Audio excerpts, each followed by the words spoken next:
ಪ್ರಧಾನ, TRS ಇರ್ತಾರೆ.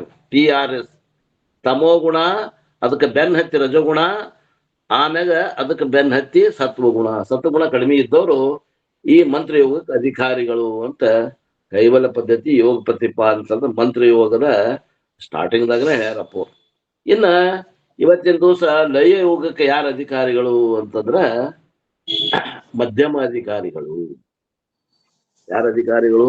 ಮಧ್ಯಮ ಅಧಿಕಾರಿಗಳು. ನಾದದ ಅನುಸಂಧಾನದಲ್ಲಾಗಲಿ, ಬಿಂದುವಿನ ಅನುಸಂಧಾನದಲ್ಲಾಗಲಿ ಮನಸ್ಸನ್ನು ಲಯ ಮಾಡುವುದೇನು ಉಂಟೋ ಅದು ಲಯ ಯೋಗವೆಂದು ಹೇಳಿಸಿಕೊಳ್ಳುತ್ತದೆ. ಈ ಲಯ ಯೋಗಕ್ಕೆ ಅಧಿಕಾರಿಗಳು ಯಾರು ಅಂದ್ರ SRT. ಸತ್ವಗುಣ ಪ್ರಧಾನ ಇರಬೇಕು. ಆ ಸತ್ವಗುಣ ಬೆನ್ನಿಗೆ ರಜೋಗುಣ ಇರಬೇಕು.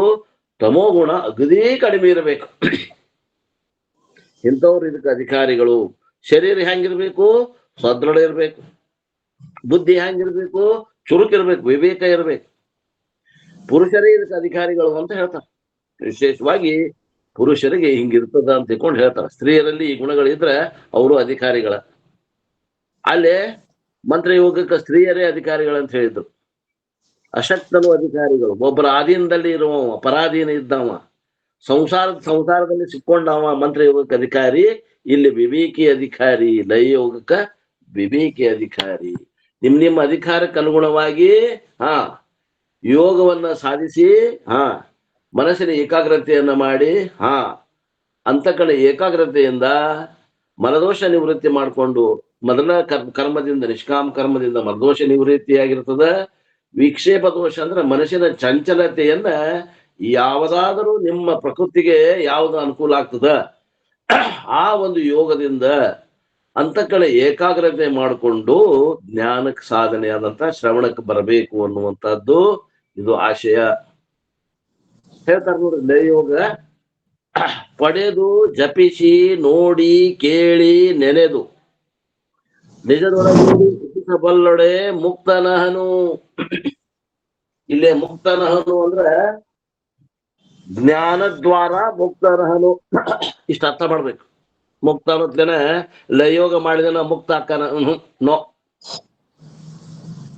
ಮುಕ್ತನಹನು ಅಂದ್ರೆ ಪಡೆದು ಜಪಿಸಿ ನೋಡಿ ಕೇಳಿ ನೆನೆದು ನಿಜದೊಳಗೂಡಿ ಸುಖಿಸಬಲ್ಲೊಡೆ ಜ್ಞಾನದ್ವಾರ ಮುಕ್ತನಹನು ಅಂತ ತಿಳ್ಕೋಬೇಕು. ಪಡೆದು ಅಂದ್ರೆ ಏನ್ ಪಡೆದು? ಮನಸ್ಸಿನ ಶಾಂತತೆಯನ್ನು ಪಡೆದು. ಜಪಿಸಿ ಅಂದ್ರೆ ಏನ್ ಜಪಿಸಿ? ಮಂತ್ರವನ್ನು ಜಪಿಸಿ. ನೋಡಿ ಅಂದ್ರೆ ಏನು? ಹೃದಯದಲ್ಲಿರುವ ಪ್ರಕಾಶವನ್ನು ಕಂಡು. ಕೇಳಿ ಅಂದ್ರೆ ಏನು?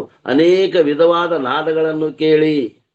ನೆನೆದು ಅಂದ್ರೆ ಏನು? ಪರಮಾತ್ಮನ ಧ್ಯಾನವನ್ನು ಮಾಡಿ. ನಿಜದೊಳಗೂಡಿ ಅಂದ್ರೆ ಏನು? ಪರಬ್ರಹ್ಮದೊಡನೆ ಏಕತ್ವವನ್ನು ಹೊಂದಿ ಅಂದ್ರ ಮನಸ್ಸು ಸುಖಿಸಬಲ್ಲೊಡೆ ಆನಂದ ಹೊಂದುವುದನ್ನು ತಿಳಿದಿದ್ದಾದರೆ ಅವನು ಮುಕ್ತನಾಗುವನು. ತಾತ್ಪರ್ಯ ಹೇಳ್ತಾರೆ ನೋಡ್ರಿ. ಲಯಯೋಗವನ್ನು ಸಾಧಿಸಬೇಕಾದರೆ ಮೊದಲು ಮನಸ್ಸಿನ ಶಾಂತತೆಯನ್ನು ಪಡೆಯಬೇಕು. ಆಮೇಲೆ ಪರಮಾತ್ಮನ ಕೃಪೆಯನ್ನು ಪಡೆಯುವುದಕ್ಕಾಗಿ ಮಂತ್ರವನ್ನು ಜಪಿಸಬೇಕು. ಆಮೇಲೆ ಹೃದಯದಲ್ಲಿ ಪ್ರಕಾಶವನ್ನು ಕಂಡು ಅನೇಕ ವಿಧ ನಾದಗಳನ್ನು ಕೇಳಿ ಶಂಭುಲಿಂಗನ ಧ್ಯಾನವನ್ನು ಮಾಡಿ ಆ ಪರಬ್ರಹ್ಮನೊಡನೆ ಐಕ್ಯವನ್ನು ಆನಂದವನ್ನು ಹೊಂದುವುದಾದರೆ ಅವನು ಜ್ಞಾನದ್ವಾರ ಮುಕ್ತನಾಗುತ್ತಾನೆ. ಅಲ್ಲಿ ಮುಕ್ತನಾಗುತ್ತಾನೆ ಬರ್ದಾರ, ಅಲ್ಲೇ ಜ್ಞಾನದ್ವಾರ ಹಾಕೋಬೇಕು. ಇಲ್ಲಾಂದ್ರೆ ಉಪಾಸನೆಯ ಫಲವೇ ಮೋಕ್ಷ ಅನ್ನೋಂಗಾಗ್ತದ ಅರ್ಥ. ಅಲ್ಲೇ ತಿಳ್ಕೋಬೇಕು. ಇಲ್ಲಿ ಯೋಗಾಭ್ಯಾಸ ಮಾಡುವ ಕಾಲದಲ್ಲಿ ಮನಸ್ಸು ಮದ ಮೋಹ ನಿದ್ರೆಗಳಲ್ಲಿ ಲಯ ಆಗ್ತದೆ. ಮನಸ್ಸು ಲಯ ಆಗ್ತದ್ರಿ.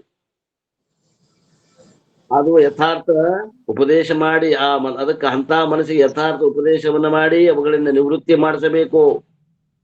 ಪುನಃ ಸಂಸ್ಕಾರ ವಶಾತ್ ಅದು ವಿಷಯಗಳಲ್ಲಿ ಹೋದದ್ದಾದರೆ ಮನಸ್ಸಿಗೆ ಪರಮಾತ್ಮನ ಸ್ಮರಣೆಯನ್ನು ಅಭ್ಯಾಸ ಮಾಡಿಸಿ ವಿಷಯಗಳಿಂದ ಬಿಡಿಸಿ ಮನಸ್ಸನ್ನು ಶಾಂತಪಡಿಸಬೇಕೆಂಬುದನ್ನು ಈ ಒಂದೇ ಪದ್ಯದಿಂದ ವರ್ಣಿಸುತ್ತಾರೆ. ಮದ ಮೋಹ ನಿದ್ರೆಯೋಳು ಅಳಿಯೆ ಬೋಧಿಸಿ ವಿಷಯದೊಳು ಸಂಚರಿಸಲ್ ವಯ್ಯನೇ ಬರೆಸಡೆದು ಪುದಿದು ಬಾರದೋಡ್ ಈಶನ ನೆನವು ಕಲಿಸಿ ನಿಜ ಹೃದಯವನ್ನು ಇಂತು ಸೈತಿಡುವ ರೀತಿಯನ್ನು ಪಡೆದು ಜಪಿಸಿ ನೋಡಿ ಕೇಳಿ ನೆನೆದು ನಿಜದೊಡಗೂಡಿ ಸುಖಿಸಬಲ್ಲೊಡೆ ಮುಕ್ತನಹನು ಅಂತ ಜೋಡಿಸ್ಕೋಬೇಕದು. ಪಲ್ಲವಿಯನ್ನ ಪ್ರತಿಯೊಂದು ಪದ್ಯಕ್ಕೆ ಜೋಡಿಸ್ಬೇಕು. ಅಲ್ಲಿ ಪೂರ್ಣ ಆಗಿಲ್ಲ ವಾಕ್ಯ ಅದು. ಮದ ಅಂದ್ರೆ ಸಿದ್ಧಿಗಳು ಪ್ರಾಪ್ತಿ ಆಕ್ಕವ್. ಯೋಗ ಮಾಡಿದ್ರೆ ಸಕಾಮದಿಂದ ಮಾಡಿದ್ರೆ ಯೋಗದಲ್ಲಿ ಕೆಲವೊಂದು ಸಿದ್ಧಿಗಳಾಕ್ಕವ್. ಅದಕ್ಕೇನದ ಆ ಸಿದ್ಧಿಯಿಂದ ಮದ ಬರ್ತದೆ. ಪ್ರಾಪ್ತವಾಗುವುದರಿಂದ ಬರ್ತಕ್ಕಂಥ ಸೊಕ್ಕು, ಸಿದ್ಧಿಗಳು ಪ್ರಾಪ್ತವಾಗುವುದರಿಂದ ಬರ್ತಕ್ಕಂತ ಒಂದು ಸೊಕ್ಕು. ಇದು ಸಕಾಮದಿಂದ ಮಾಡಿದ್ರೆ ಆಗ್ತದ, ನಿಷ್ಕಾಮದಿಂದ ಮಾಡಿದ್ರೆ ಅಂತಃಕರಣ ಏಕಾಗ್ರ ಆಗ್ತದೆ. ಕೆಲವು ಮಂದಿ ಸಕಾಮದಿಂದ ಮಾಡ್ತಾರೆ ಯಜ್ಞ ಇವನ್ನೆಲ್ಲ ಏನು ಈ ಯೋಗ ಪ್ರತಿಪಾದನೆ ಸ್ಥಳದಂತೆ ಇದ್ದಂತಹ ಯೋಗ ಸಾಧನೆಗಳನ್ನ ಸಕಾಮದಿಂದ ಮಾಡ್ತಾರ. ಅವರಿಗೆ ಕೆಲವೊಂದು ಅಣಿಮಾದಿ ಸಿದ್ಧಿಗಳು ಲಭಿಸ್ತಾವ. ಅವರು ಅಣಿಮಾದಿ ಸಿದ್ಧಿಗಳಲ್ಲಿ ನಿಂತು ಬಿಡ್ತಾರ, ಮುಂದಿನ ಸಾಧನೆ ಆಗುವುದಿಲ್ಲ. ಆದ್ದರಿಂದ ನಾವು ನಿಷ್ಕಾಮವಾಗಿ ಅವನ್ನ ಮಾಡಿದ್ರೆ ಅಂತಃಕರಣ ಏಕಾಗ್ರ ಆಗ್ತದೆ, ಅಂದ್ರೆ ಚಂಚಲತೆ ಕಡಿಮೆ ಆಗ್ತದೆ, ಶಾಸ್ತ್ರದಾಗ ಮನಸ್ಸು ನಿಲ್ತದೆ. ಸಿದ್ಧಿಗಳು ಪ್ರಾಪ್ತವಾಗುವುದರಿಂದ ಆ ಬರ್ತಕ್ಕಂತಹ ಸೊಕ್ಕು ಅದಕ್ಕೇನಂತಾರ ಮದ ಅಂತ. ಇನ್ನ ಮೋಹ ಅಂದ್ರೆ ಏನಂದ್ರೆ ತಪ್ಪು ತಿಳುವಳಿಕೆ. ಪ್ರಾಪ್ತವಾದ ಸಿದ್ಧಿಗಳಲ್ಲಿ ವಿಶೇಷ ಪ್ರೇಮವುಳ್ಳವನಾಗುವುದು. ದೂರಶ್ರವಣ, ದೂರದೃಷ್ಟಿ ಎಲ್ಲ ಆಗ್ತದೆ, ಕೆಲವು ಮಂದಿಗೆ ಆಗ್ತದೆ. ಸಕಾಮದಿಂದ ಮಾಡಿದಂಥವ್ರಿಗೆ ಅನೇಕ ಪವಾಡ ಸದೃಶ ಫಲಗಳಾಗ್ತಾವ. ಆ ಫಲಗಳಲ್ಲಿ ಮರಳಾಗಿ ನಿಂತರು, ಮೋಹಗೊಂಡ್ರು ಅಂತಂದ್ರೆ ಓಹೋ ದಾರಿ ತಪ್ತದ. ಮೋಕ್ಷ ದ್ವಾರ, ಜ್ಞಾನ ದ್ವಾರ, ಮೋಕ್ಷಕ್ಕೆ ಹೋಗುದಿಲ್ಲ ಅವರು. ಇಲ್ಲೇ ತಮ್ಮ ಅಣಿಮಾದಿಗಳನ್ನ ನೋಡ್ಕೊಂತ ಮೈ ಮರೆತು ನಿಂತು ಬಿಡ್ತಾರ. ಶರೀರ ಭಾವ ಹೋಗುದಿಲ್ಲ, ಜೀವ ಭಾವ ಹೋಗುದಿಲ್ಲ ಅಂತ. ಪ್ರಾಪ್ತವಾದ ಸಿದ್ಧಿಗಳಲ್ಲಿಯೇ ವಿಶೇಷ ಪ್ರೇಮವುಳ್ಳವನಾಗುತ್ತಾನೆ. ಮತ್ತೆ ನಿದ್ರೆ ಅಂದ್ರೆ ಏನು? ನಿದ್ರಾ ಕಾಲದಲ್ಲಿ ಅಡಗಲು ಬೋಧಿಸಿ ಉಪದೇಶವನ್ನು ಮಾಡಿ ವಿನಯದಳು ಶಬ್ದಾದಿ ಪಂಚ ವಿಷಯಗಳಲ್ಲಿ ಶಬ್ದ ಸ್ಪರ್ಶ ರೂಪ ರಸಗಂಧಾದಿಗಳಲ್ಲಿ ಸಂಚಾರ ಮಾಡುತ್ತಿರಲು ಮೆಲ್ಲನೆ ಬಲತ್ಕಾರದಿಂದ ಆಕರ್ಷಣವನ್ನು ಮಾಡಿ ವಶಗತವಾಗಿ ಬರದಿದ್ದರೆ ಈಶನ ನೆನಹವನ್ನು ಕಲಿಸಿ ಪರಮಾತ್ಮನ ಸ್ಮರಣದ ಅಭ್ಯಾಸವನ್ನು ಮಾಡಿಸಿ ತನ್ನ ಮನಸ್ಸನ್ನು ಈ ಪ್ರಕಾರವಾಗಿ ಸಮಾಧಾನ ಹೊಂದುವ ರೀತಿಯನ್ನು ಪಡೆದು ಜಪಿಸಿ ನೋಡಿ ಕೇಳಿ ನೆನೆದು ನಿಜದ ಒಳಗೂಡಿ ಸುಖಿಸಬಲ್ಲೊಡೆ ಅವನು ಜ್ಞಾನ ದ್ವಾರ ಮುಕ್ತನಾಗ್ತಾನೆ. ಇಲ್ಲಾಂದ್ರೆ ಆಗುದಿಲ್ಲಪ್ಪ. ಯೋಗದಾಗ ಬಹಳ ಮಂದಿ ಸಿಕ್ಕೊಂಡು ಕುಂತಾರೆ. ಕೆಲವು ಮಂದಿ ಪವಾಡಗಳಲ್ಲಿ ಸಿಕ್ಕೊಂಡು ಪವಾಡಗಳೇ ಸತ್ಯ ಅಂತ ತಿಳ್ಕೊಂಡಾರ್ರಿ. ಪವಾಡಗಳು ಸತ್ಯವೋ ಮಿಥ್ಯವೋ ವಿಚಾರ ಮಾಡಿಲ್ಲ. ಸತ್ಯನು ಪವಾಡಗಳು ಸತ್ಯ ಏನು ಸುಳ್ಳೇನು ಕರೇನೇ ಅವು ಪವಾಡ. ಜಗತ್ತು ಸತ್ಯ ಆಯ್ತೋ ಮಿಥ್ಯ ಆಯ್ತೋ? ಜಗತ್ತು ಹೆಂಗದ? ಸತ್ಯ ಅದ,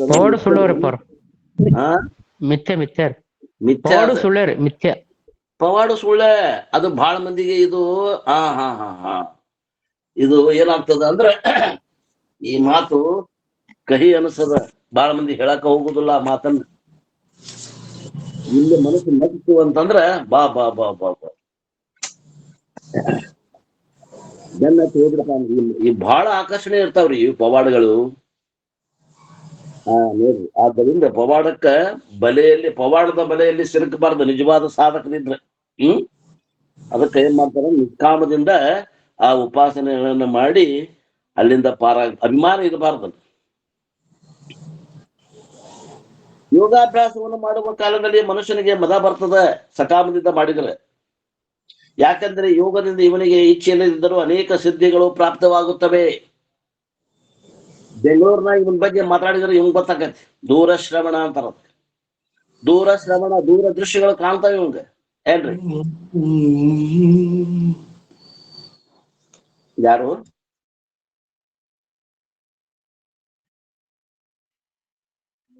ಯಾರಾದ್ರೂ ಮಾತಾಡ್ತೀರೇನು? ಯಾರಿಲ್ಲಲ್ರಿ, ಯಾರಿಲ್ಲ. ಚಲೋ. ಅನೇಕ ಸಿದ್ಧಿಗಳು ಪ್ರಾಪ್ತವಾಗ ಇದರಿಂದ ಇವನಿಗೆ ಮದ ಬರ್ತದ. ಆ ಮದದಿಂದ ಮನುಷ್ಯನಿಗೆ ಯೋಗ ಸಿದ್ಧಿಯಾಗದೆ ಹೋಗುವುದರಿಂದ ಯೋಗ ಭ್ರಷ್ಟನಾಗುತ್ತಾನೆ. ಅದಕ್ಕಾಗಿ ಯೋಗಾಭ್ಯಾಸ ಮಾಡತಕ್ಕಂತ ಅಧಿಕಾರಿಗಳು ಮದದಿಂದ ರಹಿತರಾಗಿರಬೇಕು. ನಾನು ಯೋಗ ಸಾಧಿಸುತ್ತೇನೆ, ನನ್ನ ಹಾಗೆ ಸಾಧಿಸುವವರು ಇಲ್ಲವೆಂದು ಮದ ಬರುತ್ತದೆ. ಈ ಮದ ಬಂದ ಕಾಲದಲ್ಲಿ ಅಧಿಕಾರಿಯಾದಂಥವನು ತನ್ನ ಮನಸ್ಸನ್ನು ಕುರಿತು ನೀನು ಸಾಧಿಸಿದ್ದಾದರೂ ಏನು, ಕಾಕ ವೃಷಂಡ ಮೊದಲಾದವನ್ನು ನೋಡಿದರೆ ನಿನ್ನ ಯೋಗ ಕಿಂಚಿತ್ತೂ ಅಲ್ಲ. ಯಾಕೆಂದರೆ ಕಾಕ ವೃಷಂಡನೆಂಬ ಒಬ್ಬನೊಬ್ಬ ಯೋಗೀಶ್ವರನು ಎಷ್ಟೋ ಯುಗಗಳ ಪರ್ಯಂತರ ಯೋಗ ಬಲದಿಂದ ಬದುಕಿಕೊಂಡಿದ್ದ.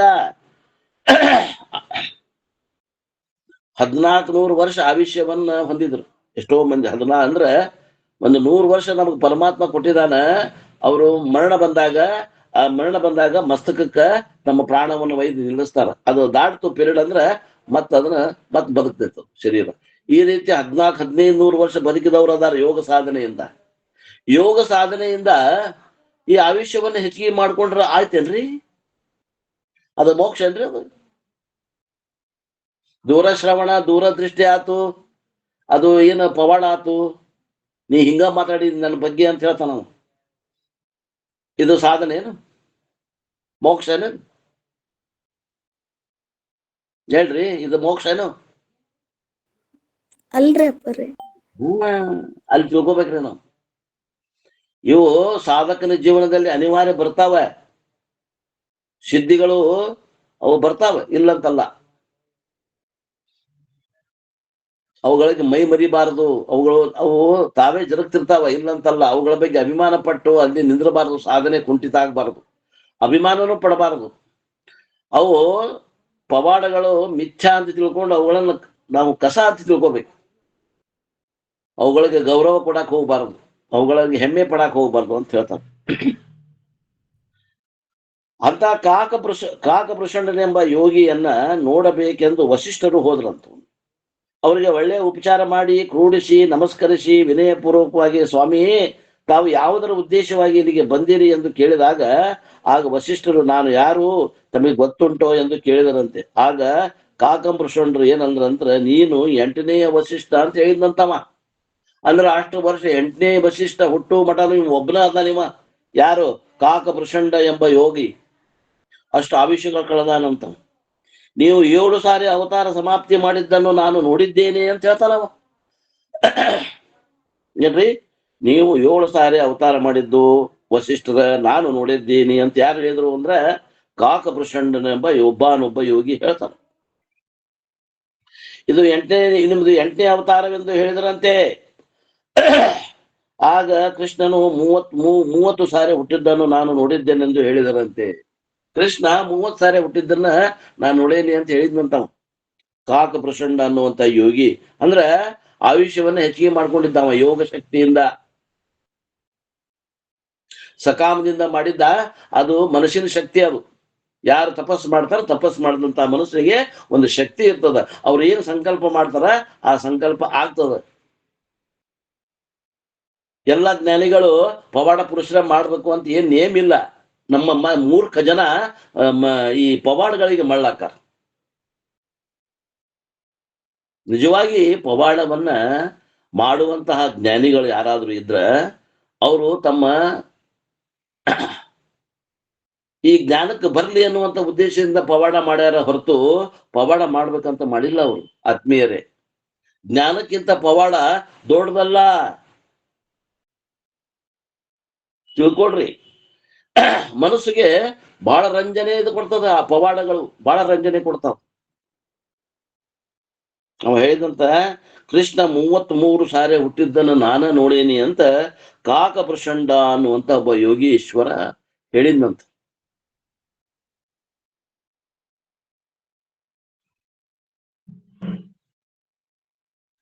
ಇಂಥ ಯೋಗೀಶ್ವರನಲ್ಲಿಯೂ ಕೂಡ ಅಂತ ವಿನಯವಿತ್ತು.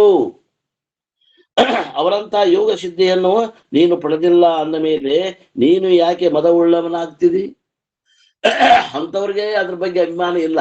ನೀನು ಏನೋ ಒಂದು ಸಾಧನೆ ಮಾಡಿದಿ, ಒಂದು ಸಣ್ಣ ಸಾಧನೆ, ನೀ ಹೇಳ್ದಂಗ ಆತು ಅಂದ್ರ ಮಂದಿ ಮುಕ್ಕುರ್ತಾರ ನಿಮ್ ಮನೆಗೆ ಕೇಳಾಕ. ನಮ್ದು ಏನಾಕತ್ ಹೇಳ್ರಿ, ನಾಳೆ ಏನಾಕತ್ ಹೇಳ್ರಿ, ನಮ್ ಮಗಳ ಬೀಗ್ತನ ಮಾಡೋನೇನ್ರಿ, ಆ ಹೊಲ ಖರೀದಿ ಮಾಡೋನೇನ್ರಿ, ಆ ಹೊಲ ಮಾರೋನೇನ್ರಿ, ಆ ಮನಿ ತಗೊಳೋನೇನ್ರಿ, ಆ ಮನಿ ಮಾರೋನೇನ್ರಿ ಕೇಳಾಕ್ ಪಾಳ್ಯ ಹಚ್ತಾರ ನಿಮ್ ಮನಿಗೆ. ಆತ ಇಲ್ಲಿ ನಿಂದಿರ್ತೀರಾ? ಸಕಾಮದಿಂದ ಮಾಡಿ ಪವಾಡ ಸದೃಶಗಳನ್ನ 1-2 ಕೈವಶ ಆದು ಅಂದ್ರ ಆ ಪವಾಡದಲ್ಲಿ ನೆಲೆಯಾಗಿ ನಿಲ್ತಿರೇನೋ ಏನು ಜ್ಞಾನಕ್ಕೆ ಬರ್ತಿರೋ ಮುಂದ? ನೋಡ್, ನಿಮ್ಗ ಕೈಯಾಗ ಚಾಯ್ಸ್, ನಿಮ್ ಕೈಯಾಗ ಐತಿ ಆಯ್ಕೆ. ನಿಮ್ಗ ಜ್ಞಾನ ಬೇಕು ಅಂದ್ರ ಇವುಗಳಲ್ಲಿ ಅಭಿಮಾನವನ್ನ ಪಡಬಾರದು. ಇವು ಮನಸ್ಸಿನ ತಪಸ್ಸಿನಿಂದ ಆಗುವಂತಹ ಸಾಧನೆಗಳು. ಇವು ಸತ್ಯ ಅಲ್ಲ, ಇವು ಮಿಥ್ಯಾ ಅಂದ್ರ ಸುಳ್ಳಲ್ಲ. ಈ ಜಗತ್ ಹೆಂಗ ಮಿಥ್ಯಾ ಐತಿ ಹಂಗ ಇವು ಕೂಡ ಕಾಲಘಟ್ಟದಲ್ಲಿ ಅಳದು ಹೋಗ್ತಾವೆ.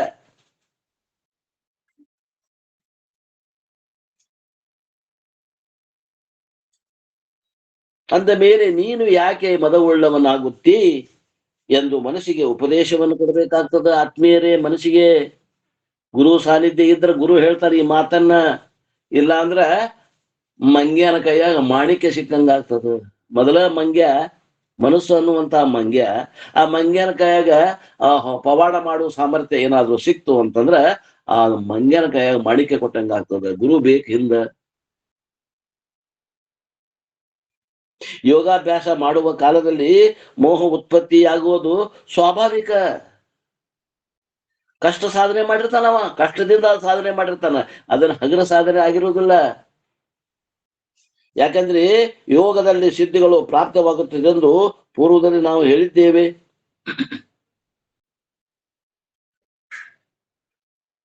ಅವಾಗ ಅಲ್ಲೊಂದು ಶಂಕ ಹಾಕ್ಯಾರ ಅಪ್ಪೋರು, ಅದನ್ನ ಓದ್ತೀನಿ. ಇವನ ಇಚ್ಛೆ ಇಲ್ಲದಿದ್ದರೆ ಸಿದ್ಧಿಗಳು ಇವನಿಗೆ ಹೇಗೆ ಪ್ರಾಪ್ತವಾಗುತ್ತವೆ? ಇಚ್ಛಾ ಇದ್ರೆ ಪ್ರಾಪ್ತಿ ಆಗ್ತಾವ, ಇಚ್ಛಾ ಇಲ್ಲಂದ್ರೆ ಹೆಂಗ್ ಪ್ರಾಪ್ತಿ ಆಗ್ತದ ಅಂತ ಒಂದು ಶಂಕಾ ಮಾಡ್ಯಾರ. ಅದಕ್ಕೆ ಸಮಾಧಾನ ಹೇಳ್ತಾರ. ಒಬ್ಬನೊಬ್ಬ ಪುರುಷನು ಮಾವಿನ ಹಣ್ಣಿನ ಸಲುವಾಗಿ ಮಾವಿನ ಸಸಿಗಳನ್ನು ಹಚ್ಚುತ್ತಾನೆ. ಅವನಿಗೆ ಹಣ್ಣಿನ ಹೊರತಾಗಿ ಮತ್ತೆ ಯಾವುದರ ಇಚ್ಛೆಯೂ ಇಲ್ಲ. ಹೀಗಿದ್ದರೂ ಕೂಡ ಸಸಿಗಳು ದೊಡ್ಡವಾದ ಮೇಲೆ ನೆರಳನ್ನು ಹೀಗೆ ಕೊಡುತ್ತವೆಯೋ ಹಾಗೆ ಯೋಗಾಭ್ಯಾಸವನ್ನು ಮಾಡತಕ್ಕ ಪುರುಷನಿಗೆ ಸಿದ್ಧಿಗಳ ಇಚ್ಛೆ ಇಲ್ಲದಿದ್ದರೂ ಅವು ನೆರಳಿನಂತೆ ಸಹಜವಾಗಿ ಪ್ರಾಪ್ತವಾಗುತ್ತವೆ. ಆಗ ಅವನಿಗೆ ಅವುಗಳಲ್ಲಿ ಮೋಹ ಉತ್ಪತ್ತಿಯಾಗುತ್ತದೆ. ನಾನು ಇಂಥವರಿಗೆ ಎಲ್ಲರನ್ನೂ ನಾಶವಾಗಲಿ ಎಂದು ಶಾಪ ಕೊಟ್ಟಿದ್ದೆ, ಅದರಂತೆ ಅವರೆಲ್ಲರೂ ನಾಶವಾಗಿ ಹೋದರು. ಅವ್ರು ಏನ್ ಮಾತಾಡ್ತಾರಲ್ಲ ಅವು ವಾಣಿ ಸಿದ್ಧಿ ಇರ್ತದ, ವಾಣಿ ಸಿದ್ಧಿ ಆಗ್ತದ.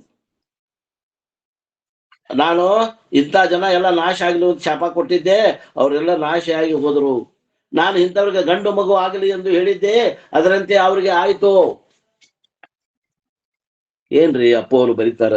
ಮೈ ಗಾಡ್, ಇಷ್ಟು ಹೇಳಿದ್ರು ಕೂಡ ಇನ್ನೂ ಪವಾಡದಲ್ಲಿ ನಮ್ಮ ಬುದ್ಧಿ ಕಿತ್ಕೊಂಡು ಕೆಳನೆ ಅನ್ನವಾಲ್ದು.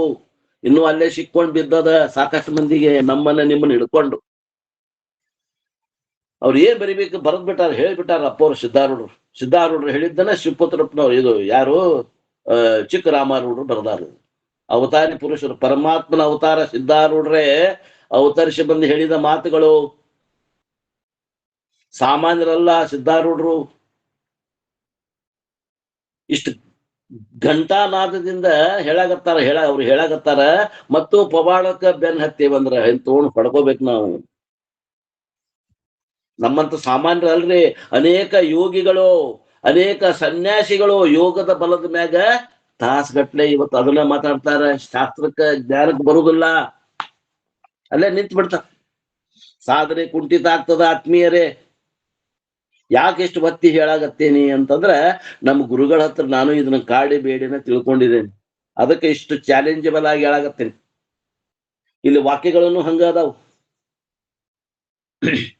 ಆ ವಾಕ್ಯಗಳಿಗೆ ಇನ್ನಷ್ಟು ಶಕ್ತಿ ತುಂಬಿ ಹೇಳಾಗತ್ತೇನೆ ನಾನು. ಆ ಪವಾಡಗಳಿಗೆ ಮರಳಾಗಬೇಡಿ. ಇಂಥವ್ರಿಗೆ ಗಂಡು ಮಗು ಆಗಲಿ ಎಂದು ಹೇಳಿದ್ದೆ, ಅವರಂತೆ ಆಯ್ತು ಎಂದು ಅದರಲ್ಲಿಯೇ ಮೋಹ ಉಳ್ಳವನಾಗಿ ಆ ಸಿದ್ಧಿಗಳಲ್ಲಿಯೇ ಕೂತು ಬಿಡ್ತಾನೆ.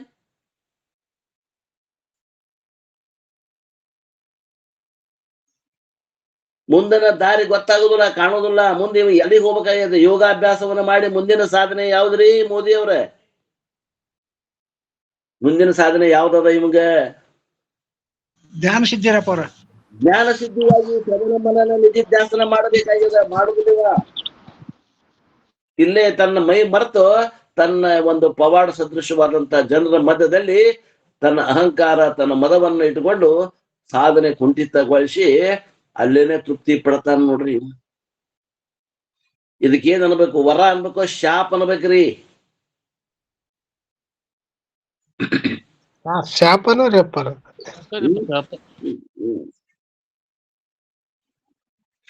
ಅಷ್ಟೆಲ್ಲಾ ಕಷ್ಟಪಟ್ಟು ಸಾಧನೆ ಮಾಡಿರ್ತಾರ. ಮುಂದ ಅವ್ರು ವಂಚಿತರಾಕಾರ. ಅದಕ್ಕೆ ಅಭಿಮಾನ ಬಿಡ್ರಿ, ಪವಾಡ ಬೆನ್ನ ಹತ್ತಬೇಡ್ರಿ, ಅವು ದಾರಿ ತಪ್ಪಿಸ್ತಾವ್ ನಿಮ್ಮನ್ನ. ಸಿದ್ಧಿಗಳಲ್ಲಿ ಕೂತು ಬಿಡುತ್ತಾನೆ ನೋಡ್ರಿ. ಅದ್ರಾಗ ಇದ್ದಿದ್ದು ಓದಾಗತ್ತೇನೋ ಏನೋ ಬೇರೆ ಏನ್ರ ಹೇಳಾಗತ್ತೇನೋ. ನಾನು ಕೈಯಾಗ ಬುಕ್ ಇದ್ದವ್ರು ನೋಡ್ರಿ, ತೆಗೆದ್ ನೋಡ್ರಿ. ಆ ಸಿದ್ಧಿಗಳಲ್ಲಿಯೇ ಕೂತು ಬಿಡುತ್ತಾನೆ, ಅವನು ಸಾಧನೆ ಆಗೋದಿಲ್ಲ ಮುಂದೆ. ಆದ್ದರಿಂದ ಮುಂದೆ ಮಾಡತಕ್ಕಂತ ಅಭ್ಯಾಸವೆಲ್ಲ ಕೆಟ್ಟು ಆತ್ಮ ಸಾಕ್ಷಾತ್ಕಾರವಾಗದೆ ಹೋಗುವಂತವನಾಗುತ್ತಾನೆ.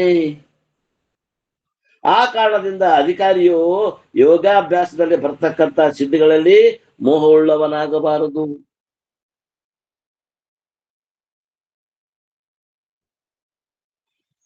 ಇನ್ನು ಯೋಗಾಭ್ಯಾಸ ಮಾಡುವ ಕಾಲದಲ್ಲಿ ಪೂರ್ಣ ಕಣ್ಣು ಮುಚ್ಚಿಕೊಂಡು ಕೂತು ಯೋಗಾಭ್ಯಾಸ ಮಾಡಿದರೆ ಮನಸ್ಸು ನಿದ್ರೆಯಲ್ಲಿ ಹೋಗಿ ಬಿಡ್ತದೆ.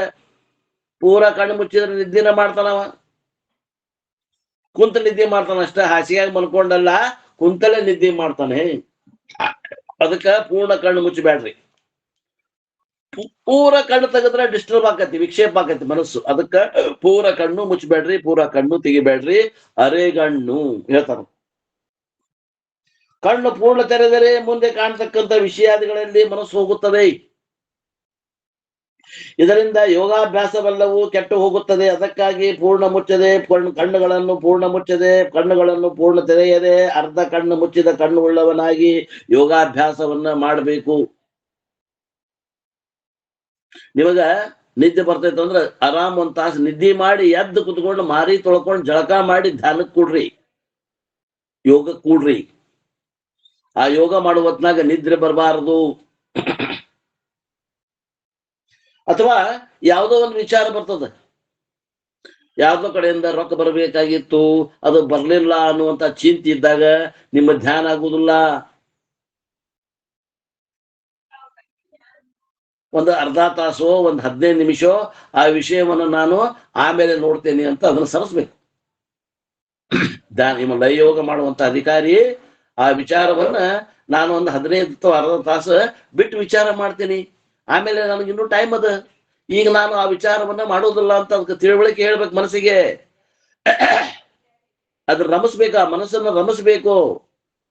ಅಂದಾಗ ಅದು ಕೈವಶ ಆಗ್ತದ. ಇಲ್ಲಾಂದ್ರ ಅದು ಮಂಗ್ಯಾನ ಮಗ. ಅದು ಮೊದಲೇ ಮನಸ್ಸು ಮಂಗ, ಚಂಚಲತೆ ಅದರಲ್ಲಿ ಸ್ವಾಭಾವಿಕ. ಅದು ವಾಯು ತತ್ವದಿಂದ ಆಗ್ಯದ. ಮನಸ್ಸು ಯಾವಾಗಲೂ ಸ್ವಾಭಾವಿಕವಾಗಿ ಚಂಚಲ. ಆ ಚಂಚಲತೆಯನ್ನ ಕಳ್ಕೋಬೇಕಾದ್ರೆ ಆ ಮನಸ್ಸಿಗೆ ತಿಳುವಳಿಕೆ ಹೇಳಬೇಕು. ಕೋಗಿಲೆ ಜಾಣ ಕೋಗಿಲೆ ಅಂತ ಹೇಳ್ತಾರ ನಿಜಗೊಂಡ್ರು. ಕೈವಲ್ಯ ಪದ್ಧತಿ ಮೊದಲನೇ ಸ್ಥಳದಲ್ಲಿ ಕೊನೆಯ ಪದ್ಯ. ಜಾಣ ಕೋಗಿಲೆ ರಮಿಸ್ಬೇಕ ಮನಸ್ಸನ್ನ. ಅದಕ್ಕ ಮನಸ್ಸಿಗೆ ತಿಳುವಳಿಕೆ ಹೇಳ್ಬೇಕು. ನಿಮ್ ಮಾತು ಕೇಳ್ತದ. ಪವಾಡ ಸದೃಶವಾದಂತದ್ರಲ್ಲಿ ಬೀಳ್ಬೇಡಪ್ಪ, ಅದು ಮಿಥ್ಯಾ ಅದ. ನಿನ್ನ ಸಾಧನೆ ಇನ್ನು ಮುಂದದ. ಇದರಲ್ಲಿ ಅಭಿಮಾನ ಪಟ್ಟು ಇಲ್ಲೇ ನಿಂದ್ರೆ ಬೇಡ. ನೀನು ಶ್ರವಣಾದಿಗಳನ್ನ ಮಾಡಬೇಕು, ಮನನಾದಿಗಳನ್ನ ಮಾಡಬೇಕು, ನಿಧಿಧ್ಯಾಸನ ಮಾಡಬೇಕು, ಜ್ಞಾನವನ್ನ ಹೊಂದಬೇಕು, ತತ್ವಂಪದದ ಶೋಧನೆಯನ್ನ ಮಾಡಬೇಕು, ಶ್ರೋತ್ರಿಯ ಬರಂನಷ್ಟು ಗುರುವಿನ ಬೆನ್ನ ಹತ್ತಬೇಕು. ಇನ್ನು ಸಾಧನೆ ಬಾಳದ ನಿಂದು.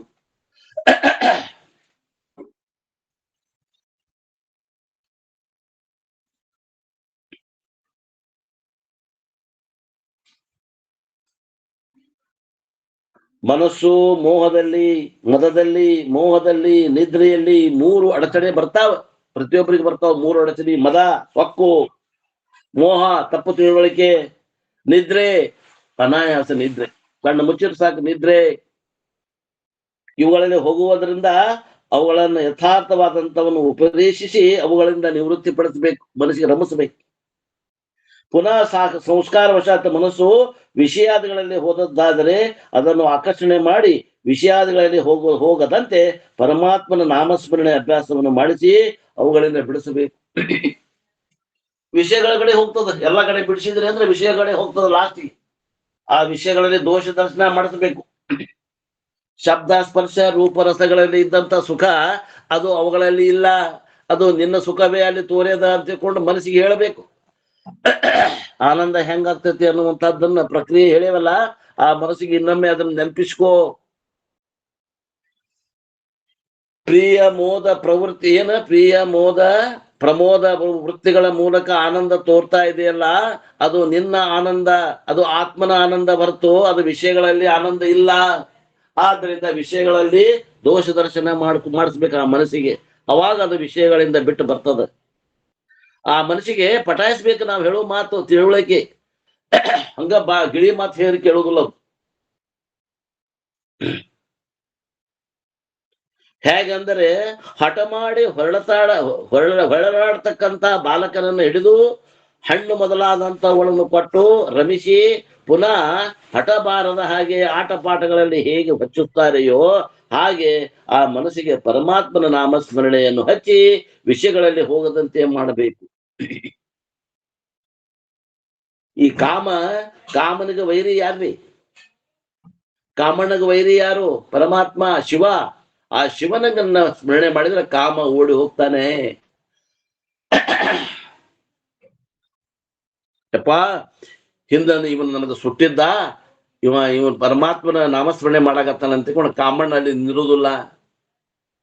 ಇಲ್ಲಾಂದ್ರೆ ಇವತ್ತಿನ ಜಗತ್ನಾಗ ಒಂದು ಟಿವಿ ನೋಡ್ರಿ, ಒಂದು ಸಿನಿಮಾ ನೋಡ್ರಿ, ಒಂದು ಜಾತ್ರೆ ನೋಡ್ರಿ, ಎಲ್ಲಿ ಹೋಗ್ತೀರಿ ಅಲ್ಲಿ ಕಾಮಣ್ಣಗಳ ಕಾಟನ ಹೆಚ್ಚಿಗೆ ಆಗ್ಯದ. ಒಂದು ಪೇಪರ್ ನೋಡ್ರಿ, ಒಂದು ಟಿವಿ ನೋಡ್ರಿ, ಮೈ ಗಾಡ್ ಯಾಕೆ ಹಿಂಗಾಗತೈತಿ? ಸಮಾಜ ಎಲ್ಲಿ ದಾರಿ ತಪ್ಪ್ಯದ?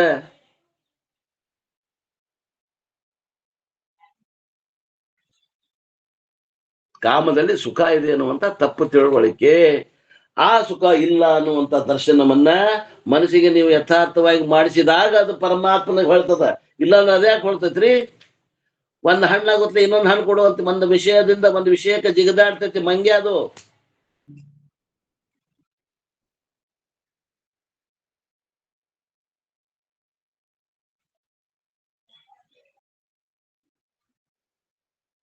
ಕೋಡಗ ಅಂತಾರೆ ಇದಕ್.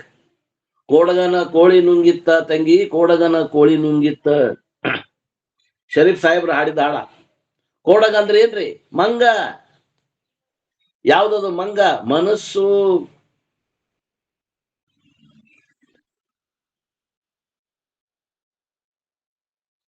ಆ ಮನಸ್ಸನ್ನ ಯಾವ್ದು ನುಂಗಿತ್ತಪ್ಪ ಅಂತಂದ್ರ ಕೋಳಿ ನುಂಗಿತ್ತ. ಕೋಳಿ ಅಂದ್ರೆ ಯಾವುದು?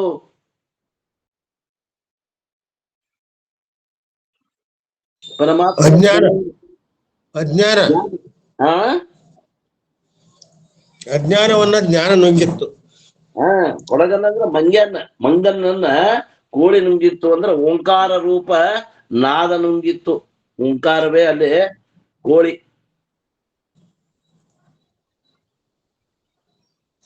ಎಲ್ಲ ನಾದಗಳಿಗೆ ಮೂಲ ನಾದ ಓಂಕಾರ. ಕೋಳಿ ಮೊದಲು ಕೂಗ್ತದ, ನಶಿನ 4 ಗಂಟೆ ಕೂಗ್ತದ, ಕುಕ್ಕು ಕೂ ಅಂತ ಕೋಳಿ ಕೂಗ್ತದ. ಅದೇ ಓಂಕಾರ ನಾದವೇ ಮನಸ್ಸನ್ನ ನುಂಗ್ತದ. ಕೋಡಗನ ಕೋಳಿ ನುಂಗಿತ್ತ ತಂಗಿ, ಕೋಡಗನ ಕೋಳಿ ನುಂಗಿತ್ತ. ಆ ಓಂಕಾರ ರೂಪ ಕೋಳಿ ಈ ಕೋಡಗನ ನುಂಗುವಂತ ಸಾಮರ್ಥ್ಯದ ಈ ಮಂಗ ಅನ್ನುವಂತ ಮನಸ್ಸನ್ನ ನುಂಗಿ ನೀರು ಕುಡಿಬೇಕು ಅಂದ್ರ ಅದು ಕೋಡಗ ಕೋಳಿನ ನುಂಗ್ಲಿಕ್ಕೆ ಸಾಧ್ಯದ. ಆ ಓಂಕಾರ ಎಂಬ ಮಂತ್ರವೇ ಅದನ್ನ ನುಂಗ್ಲಿಕ್ಕೆ ಸಾಧ್ಯದ.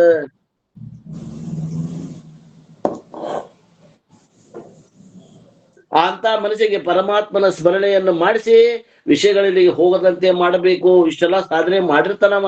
ಈ ಪ್ರಕಾರ ತನ್ನ ಹೃದಯದ ಶಾಂತಿಯನ್ನು ಪಡೆದು ಸಹಿಸಬಲ್ಲವನಾದರೆ, ಪಡೆದು ಅನ್ನುವುದಕ್ಕೆ ಈ ಅರ್ಥ. ಜಪಿಸಿ ಅನ್ನುವುದು ಮುಂದಿನ ಪದಕ್ಕರ್ಥ, ಕೇಳಿ ಅನ್ನೋದು ಮುಂದಿನ ಪದಕ್ಕರ್ಥ. ಒಂದೊಂದು ಪದ್ಯಕ್ಕೆ ಒಂದೊಂದು ಅರ್ಥವನ್ನು ಇಟ್ಟಾರಪ್ಪವರು. ಏನ್ರಿ ಸಾಹಿತ್ಯ ನಿಜಗೊಂಡ್ರದು? ಪಡೆದು ಅನ್ನೋದಕ್ಕೆ ಇವೆಲ್ಲ ಈ ಒಂದೇದು ಸೂತ್ರ ರೂಪದಿಂದ ಅದ ನೋಡಿ. ಏನ್ ಪಡೆದು? ಪರಮಾತ್ಮನ ನಾಮಸ್ಮರಣೆಯನ್ನು ಹಚ್ಚಿ ವಿಷಯಗಳಲ್ಲಿ ಹೋಗದಂತೆ ಮಾಡಿ ಈ ಪ್ರಕಾರ ತನ್ನ ಹೃದಯದ ಶಾಂತಿಯನ್ನು ಪಡೆದು ಸುಖಿಸಬಲ್ಲವನಾದರೆ ಮುಕ್ತನಾಗುತ್ತಾನೆ. ಅಂದ್ರೆ ಜ್ಞಾನದ್ವಾರ ಮುಕ್ತನಾಗುತ್ತಾನೆ. ಇಲ್ಲೇನ ಮುಕ್ತಿ ಹೇಳಕ್ ಬರೋದಿಲ್ಲ, ಜ್ಞಾನದ್ವಾರ ಮುಕ್ತಿ ಆಗ್ತದ ಆತ್ಮೀಯರೇ.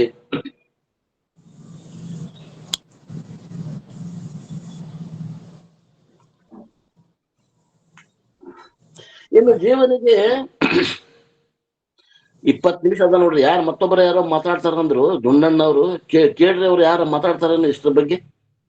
ಎರಡನೇ ಪದ್ಯ ಮತ್ತೆ ಪ್ರಾರಂಭ ಮಾಡಕ್ ಬರ್ತದ? ಗುಂಡಣ್ಣ ಪ್ರಕಾಶ್ ಅವ್ರ ಬಂದಾರ ನೋಡ್ರಿ. ಯಾರು ಹೆಸರೇನ್ರಿ?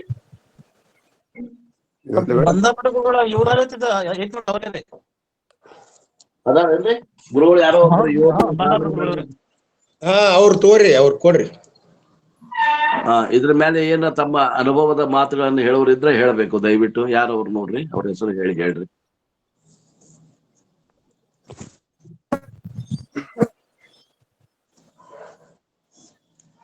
ಮೂಕಂ ಕರೋತಿ ವಾಚಾಲಂ ಪಂಗುಂ ಲಂಘಯತೆ ಗಿರಿಂ